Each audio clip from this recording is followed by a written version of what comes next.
Foi pelo nascimento natural que nós viemos a esse mundo e recebemos a vida para vivermos nessa terra. Mas é pelo novo nascimento, o nascimento espiritual, que nós recebemos a Cristo e recebemos a vida eterna. E o apóstolo Paulo hoje vai nos ensinar sobre antigas alianças que simbolizavam esses nascimentos e como é que nós podemos aprender muito mais sobre isso. Olá, seja bem-vindo, aqui nós estudamos a Bíblia. Estamos agora estudando a carta do apóstolo Paulo aos Gálatas, que é o texto fundamental da fé cristã contra o legalismo. O legalismo é aquela prática que tenta obter ou manter ou aperfeiçoar a salvação pelos gestos próprios do ser humano de cumprimento a regras. Algo, infelizmente, tão presente nos dias de hoje. E eu quero convidar você a continuar nessa jornada comigo. Então, por favor, abra sua Bíblia, Carta de Paulo aos Gálatas, no capítulo 4, e daqui a pouquinho a gente já vai retomar a leitura a partir do verso 21, e eu convido você a orar comigo. Senhor nosso Deus, obrigado por essa porção das Escrituras que a gente lê hoje. Obrigado porque o Senhor preservou esse texto para chegar às nossas mãos e nos dá condições de ler e entender.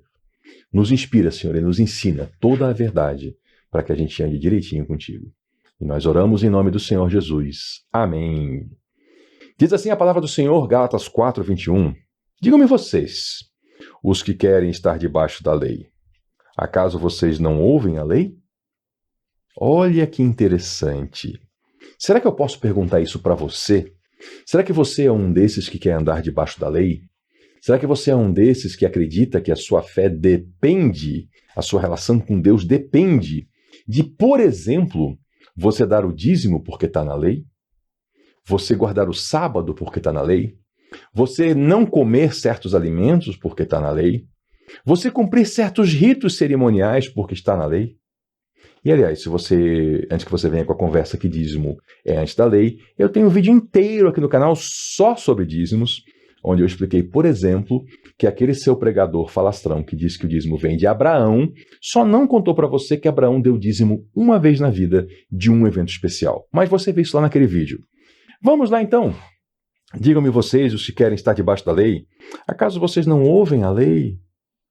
Você mesmo aí, que está tentando ressuscitar trechos da lei, você conhece a lei? Você já leu a lei de Moisés toda? Você já viu todos os preceitos que lá estão? E Paulo ainda vai mais longe, ele está usando o conceito de lei aqui, conforme o judeu usa.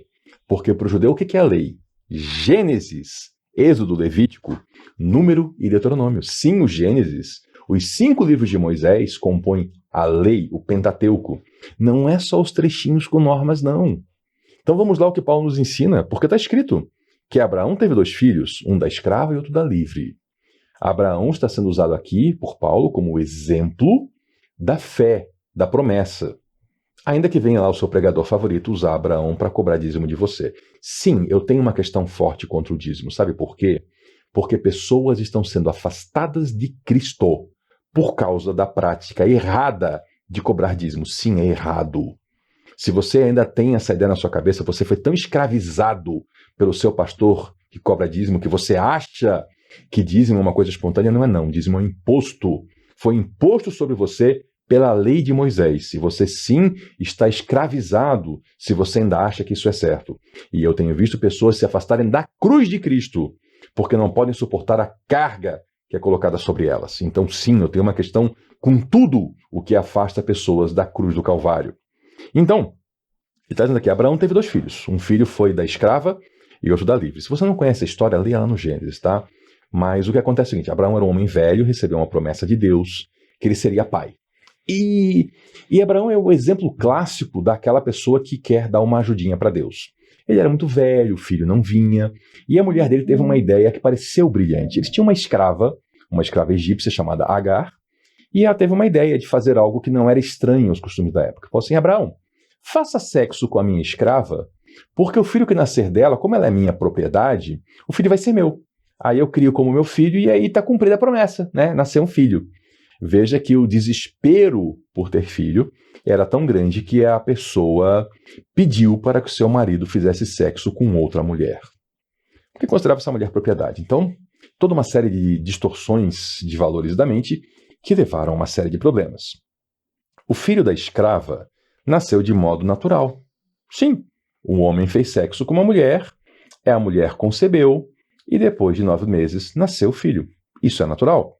Mas o filho da livre nasceu mediante promessa. Como é que é isso aqui? A mulher, a livre que era Sarai, ela não tinha condições de ser mãe. Ela era uma idosa. Abraão era um idoso. Quando eu falo idoso, nós estamos falando lá de gente que está já virando século de vida. Ela já não tinha ciclo menstrual e fertilidade há décadas. Então não foi natural essa concepção, ainda que tenha havido sexo, uma concepção e depois de 9 meses o nascimento. Mas isso tudo foi por causa da promessa de Deus, que esteve lá junto com eles e prometeu isso. Ou seja, não foi segundo a natureza humana, não foi segundo a biologia, foi segundo a promessa. Isso aqui é usado como uma ilustração. Sua tradução talvez traga alegoria. Essas mulheres representam 2 alianças. Sobre a alegoria, eu quero fazer aqui só um pequeno à parte para explicar, tá? Quando nós interpretamos a Bíblia, veja bem, quando nós, eu e você, leitores da Bíblia, nós não somos escritores da Bíblia, nós somos leitores. Quando nós interpretamos a Bíblia, nós não usamos alegoria. Sabe por quê? Porque quando um leitor usa alegoria sobre o texto, o que ele faz? Ele pega algo da vida e ele impõe esse algo sobre o texto. Ou seja, ele não está extraindo o conteúdo do texto, ele está colocando o conteúdo sobre o texto. É a pessoa que faz a chamada má interpretação, a má exegese, se você quiser usar um termo técnico. Não usa as técnicas adequadas de conhecer o texto, de entender as palavras, o significado, o contexto, a religião da época, a política da época, a geografia, os costumes, a cultura. Não, ele pega algo da vida aqui e tenta encaixar num texto. Isso é interpretação alegórica. Está completamente errada. Sabe por quê? Porque conforme variar o intérprete, vai variar o resultado. E a interpretação correta do texto, não. Variam os intérpretes, mas todos usam o mesmo método e chegam aos mesmos resultados, ou pelo menos a resultados muito semelhantes. Agora, Paulo, ele não é um leitor do texto sagrado apenas. Aqui, ele é o escritor do texto sagrado. E como escritor, ele tem a autoridade divina do Espírito Santo para usar aqui uma alegoria para nos explicar. Percebeu a diferença? Então, qual é a alegoria? Ele fala o seguinte: as 2 mulheres representam 2 alianças, 2 acertos, 2 contratos feitos. Uma aliança vem do Monte Sinai e gera filhos para a escravidão. É Agar. Então, quando ele fala Monte Sinai, ele está falando do quê? Da lei. A lei de Moisés foi dada no Monte Sinai. Então ele fala aqui, ó, assim como o Agar, que era escrava, gerou filhos para a escravidão, a lei gerou filhos para a escravidão.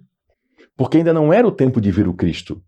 Então, sim, eram filhos, mas não ainda na liberdade plena de Cristo.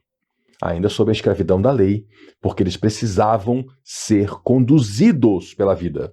Senão eles seriam deixados entregues ao próprio pecado, à idolatria, a tudo que vem de ruim.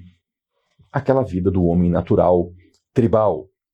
Só que, então assim, representa o Monte Sinai na Arábia. Quando ele fala que Arábia, não pense na moderna Arábia Saudita, tá? Eu já lhe expliquei.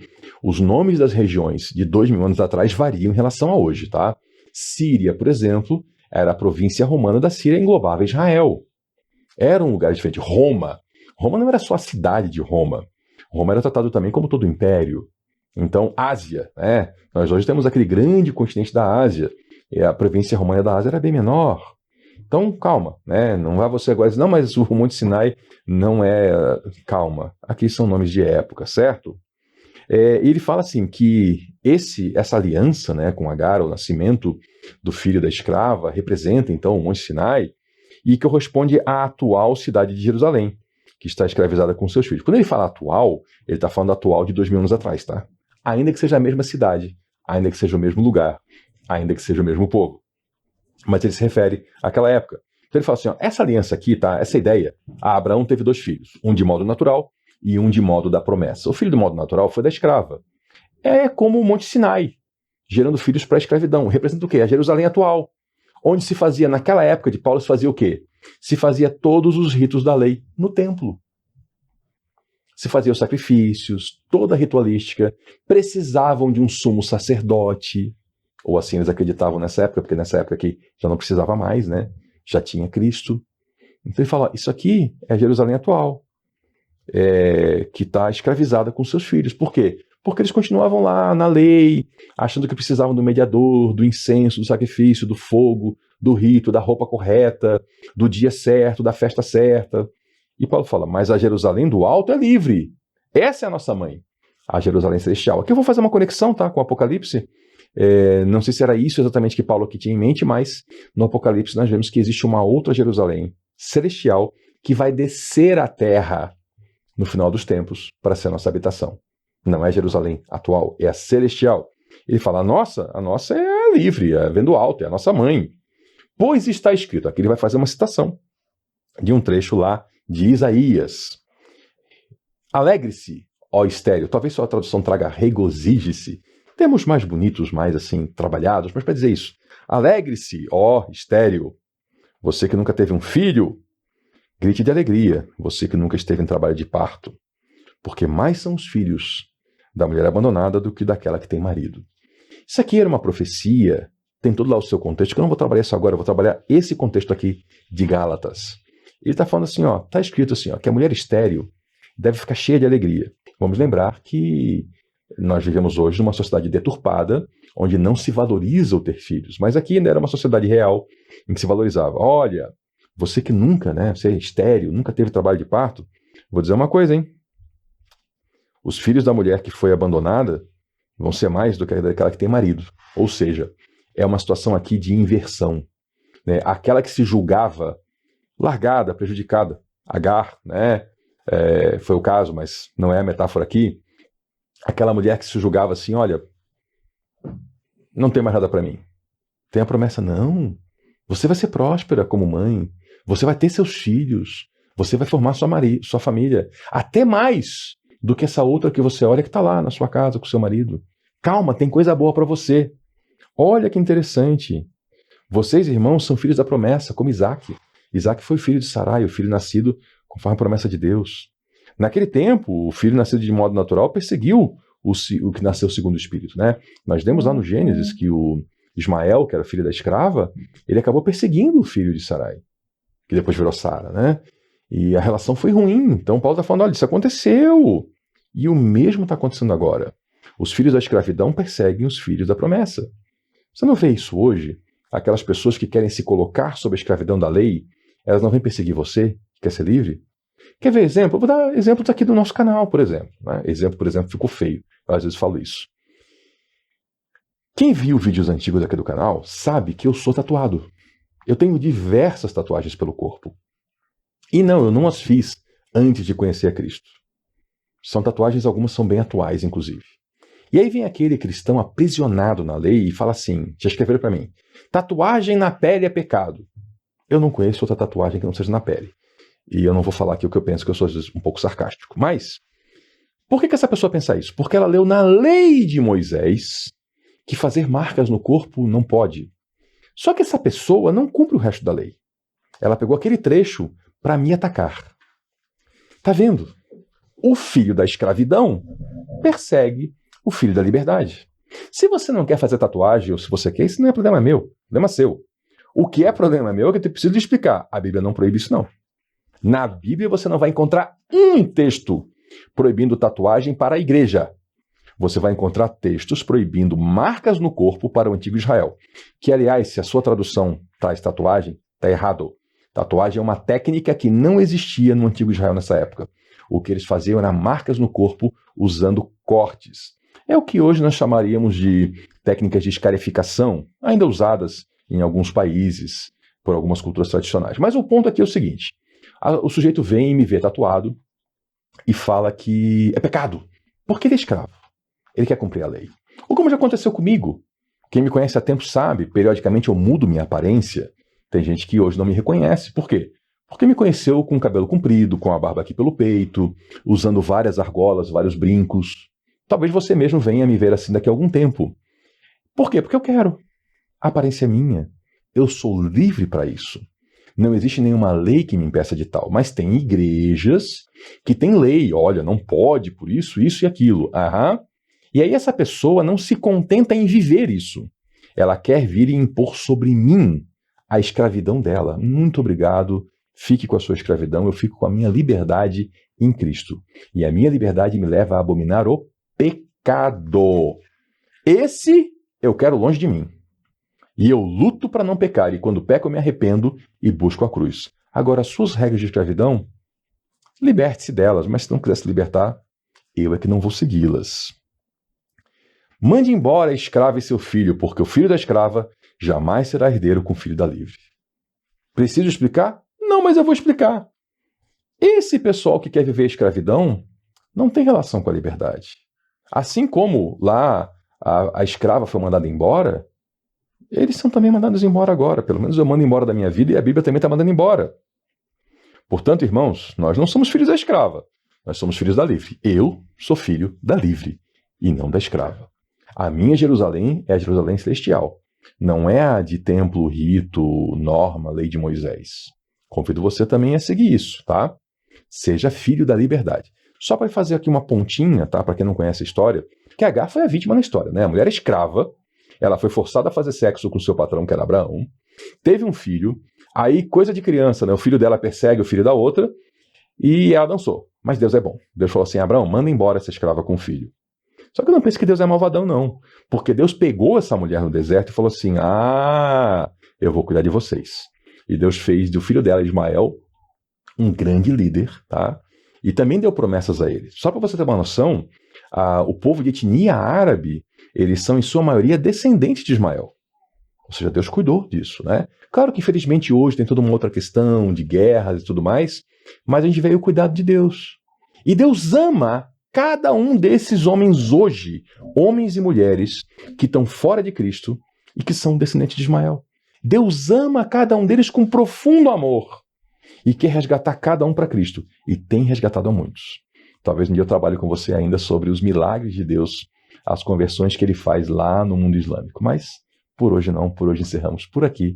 Volte na próxima para a gente continuar estudando esse maravilhoso texto sagrado. Até lá.